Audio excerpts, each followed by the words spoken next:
वंदे मातरम। नमस्कार, जय श्री राम। लीजिए, फिर एक बवंडर उठ गया मोनालिसा के नाम पर। मोनालिसा ओरिजिनली तो कभी एक यूरोपियन देश में बड़ी एक रानी हुई है, बहुत सुंदरी हुई है। लेकिन इधर की जो मोनालिसा, उसने भी परेशान करके रखा हुआ लोगों को। अभी उसके बारे में जानकारी लगी है कि वह नाबालिग है, और नाबालिग है यह इतना पुख्ता और प्रामाणिक रूप से निकला है कि जिसको कोई डिनाई भी नहीं कर सकता। उसकी सारी कॉपियां निकल गई, प्रामाणिक कॉपियां निकल गई। मैं आपसे बात कर रहा हूं वो मोनालिसा जो कुंभ में वायरल हुई थी, रुद्राक्ष बेइज्जती हुई, और कालांतर में उसको एक मिश्रा जी लेके चले गए डायरी ऑफ मणिपुर फिल्म बनाने के लिए। वो फिल्म बन भी गई, लेकिन फिल्म रिलीज हो उससे पहले मोनालिसा ने दूसरी फिल्म रिलीज कर दी अपनी तथाकथित शादी के नाम से। इसमें एक रोल निकला एक मुस्लिम युवक का, जिसका नाम निकला है फरमान। उसने कुछ ऐसा फरमाया कि फरमान अब हथकड़ी की तरफ लग चुकी है। मुझे तो यहां तक जानकारी लगी है क्योंकि यूपी पुलिस भी बीच में शामिल हो गई। ये चूंकि रहने वाला उत्तर प्रदेश का था, तो बताया जा रहा है मध्य, यदि भी उसकी एफआईआर हुई है मध्य प्रदेश में। मैं जहां कर रहने वाला हूं खरगोन, उसी की तहसील है महेश्वर। ये महेश्वर वो ऐतिहासिक पौराणिक नगरी जिसमें परशुराम जी से लेकर के और शाहजे महाराजे, और कालांतर में 18वीं शताब्दी में तो देवी अहिल्याबाई होलकर ने तो अपनी राजधानी बनाई। मां नर्मदा का किनारा है, पवित्र स्थल है। वहाँ की ये रुद्राक्ष बेचने वाली लड़की जो प्रयागराज गई, और प्रयागराज में जाके मीडिया की निगाह लगी और मीडिया ने इसको वायरल किया। अभी ये हुआ है कि राष्ट्रीय अनुसूचित जनजाति आयोग के जो राष्ट्रीय अध्यक्ष है आदरणीय अंतर सिंह जी आर्य, वे हमारे पास का बड़वानी जिला है, वहाँ के रहने वाले हैं, सेंधवा के। और उन्होंने अभी ये जांच के लिए जब आदेश दिया, तो महेश्वर जहाँ की ये रहने वाली थी लड़की मोनालिसा, ये जहाँ पैदा हुई थी उस अस्पताल के प्रमाण पत्र को निकाला गया है, वहाँ के रिकॉर्ड को खंगाला गया है, वहाँ की प्रमाणिक कॉपी निकाली गई उस रजिस्टर की जहाँ पर बच्चे के जन्म होने के साथ सब लिखा जाता है। तो इसका जन्म हुआ है बाकायदा सरकारी अस्पताल के रिकॉर्ड में, वो है 30 दिसंबर 2009। अर्थात वो जब शादी हुई थी उस समय 17 साल की भी पूरी नहीं हुई थी, 18 साल तो छोड़िए। उस आधार पर अब कार्रवाई आगे बढ़ गई है। इधर हथकड़ी लेकर के मध्य प्रदेश पुलिस भी पीछे लगी हुई है, लेकिन पता चला है कि इसको सामान्यतः यूपी पुलिस ने धर दबोचा है, तो वो गिरफ्तार हो गया है मेरी जानकारी के हिसाब से, जो यूपी से जानकारी निकल के आ रही है। लेकिन इधर से मध्य प्रदेश की पुलिस भी, उसकी बाकायदा एफआईआर हो गई है। और आपको जान करके ये और ठीक ही लगेगा कि उसको पॉक्सो एक्ट की तरह लगी है, क्योंकि वो नाबालिग लड़की थी, शादी के समय वो नाबालिग थी, उसके ऊपर पॉक्सो एक्ट लग गया है। साथ ही उस पर एट्रोसिटी एक्ट भी लग गया है, क्योंकि ये लड़की अनुसूचित जनजाति में बताई गई है, उसकी जो जाति बताई है और जो दर्ज है उस प्रमाण पत्र में। तो अब जो है फरमान को पूरी उम्र जेल की चक्की पीसना है, वहीं रहना है। और मोनालिसा के नाम पर जो उसने षड्यंत्र रचा, जो प्रकट हो रहा है कि एक लड़की को, नाबालिग लड़की को फंसाना, जिसमें उसने खुद ने स्वीकार किया कि 6 महीने से मैं फेसबुक से इससे जुड़ा हुआ था।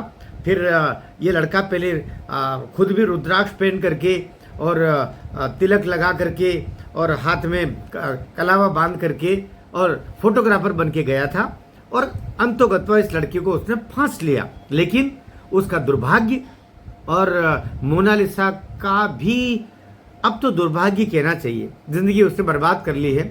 उसकी इज्जत आबरू जो भी है, ये तो उसके साथ में, उसके ज़िंदगी के साथ खेल चुका है। उसके शरीर का भी इसने सत्या, मेरे मुख से बहुत अनुचित शब्द भी शायद निकल जाए गुस्से में, तो मुझे आप क्षमा करेंगे। तो उसकी ज़िंदगी तो उसने कबाड़ा कर दी, लेकिन अब ये जेल की चक्की में वहीं पीसेगा और वहीं इसको रहना है, क्योंकि अब उत्तर प्रदेश पुलिस ने तो बताया जा रहा है उसको पकड़ लिया है, हथकड़ी लग चुकी है। और मध्य प्रदेश की पुलिस एफआईआर दर्ज करके और एट्रोसिटी एक्ट और पास्को एक्ट के तहत और हथकड़ी लेकर के दौड़ी गई है। और अब वो उत्तर प्रदेश पुलिस से संभवतः लेकर के मध्य प्रदेश में इसको लाया जाएगा। मोनालिसा के बारे में भी बताया जा रहा है कि वो अंडरग्राउंड हो गई, वो केरल से निकल चुकी है। केरल में अब ये दोनों ही नहीं है, वहां से दोनों अंडरग्राउंड हो गए। इसीलिए इसकी पासपोर्ट जब्ती बहुत जरूरी थी। जो मेरी जानकारी के हिसाब से इनके पासपोर्ट भी जब्त कर लिए गए थे। मोनालिसा का जो फर्जी पासपोर्ट बनाया था वो भी जब्त हो गया। तो एक बड़ा षड्यंत्र का पर्दाफाश हुआ है, बड़ा दुखद पर्दाफाश हुआ है। एक लड़की जो बड़े अच्छे उसका भविष्य था, फिल्मों में काम करते तो अच्छा था, लेकिन आप जानते हैं ये षड्यंत्र होता बहुत बड़ा। जैसे हम उसका सोनाक्षी सिन्हा का भी देख रहे हैं ना, उनको इस तरीके से दिखाया जाता है कि वो बहुत सुखी है, बहुत अच्छा निर्णय हो गया, और एक वर्ग विशेष इनके इर्द गिर्द निरंतर लगा रहता है। वो जो नेगेटिव चीजें होती बाहर जाने ही नहीं देता, और परिणाम ये होता है उनका लक्ष्य जिहादियों का ये होता है ताकि अन्य हिंदू लड़कियां भी ऐसा करे। फिर वो जो लड़कियां और निकल के आती है, क्योंकि ये तो नामचीन हो चुकी है, चाहे सोनाक्षी कह लीजिए, करीना कपूर कह लीजिए, बहुत सारी ऐसी एक लंबी लिस्ट है। लेकिन इनको आइकॉन बनाया जाता है, इनके माध्यम से अन्य जो गरीब परिवारों की, सामान्य परिवारों की जो ऐसी चकाचौंध में पीछे लग करके और बर्बाद होती है, और सामान्यतः उनके अंगों को बेचा जाता है, उनके शरीर के सौदा करके किन्हीं को गलत रास्ते पर बाजार में बिठा दिया जाता है, कहीं को विदेश में जाकर के वहां उनको काम तमाम कर दिया जाता है। जब श्रीदेवी जैसी एक बड़ी हीरोइन, उसकी कैसे मृत्यु हुई आज भी रहस्य है ना। तो इस तरह बहुत सारे होते हैं। तो अभी तो फरमान अंदर जा चुका है मेरी जानकारी के हिसाब से, मध्य प्रदेश पुलिस उसको यहाँ लेकर के आएगी। यह आज की खबर है, अभी की खबर है। वीडियो शेयर कीजिएगा, और मोनालिसा को वापस उसके माता पिता को सुपुर्द किया जाएगा, क्योंकि अभी भी वो अवयस्क है, या फिर उसको उस आश्रम में रखा जाएगा जहां ऐसे बच्चों को रखा जाता है। वीडियो ठीक लगा हो शेयर कीजिएगा, कमेंट कीजिएगा, और साथ ही हिंदू लड़कियों को थोड़ा समझा दो, खुद को क्यों बर्बाद कर रही हो। और हिंदुओं के माता पिता, हिंदू बेटियों के माता पिता, मैं तुमसे भी कहता हूं कि लड़कियों को कमाने खाने के लिए तो खूब भेज रहे हो, संस्कार दिए बिना अपनी लड़कियों को रोजगार, पढ़ाई लिखाई कराओगे ना, तो वो तो या तो सोनाक्षी सिन्हा बनेगी, करीना कपूरे बनेगी, या फिर मोनालिसाएं बनेगी। मोनालिसा पढ़ी लिखी नहीं है, लेकिन वो जिस वातावरण में गई वो वातावरण उसको बहका के ले गया। इसलिए बच्चियों को संस्कार दीजिए, लड़कों को भी संस्कार दीजिए, ताकि हम धर्म बचेगा तो ये राष्ट्र बचेगा। वरना पाकिस्तान भी हिंदू धर्म कमजोर हुआ, पाकिस्तान बना, अफगानिस्तान बना, श्रीलंका बना, बांग्लादेश बना, सब ये हमारे इर्द गिर्द देख रहे हैं ना, ये सभी अखंड हिंदू राष्ट्र के हिस्से थे।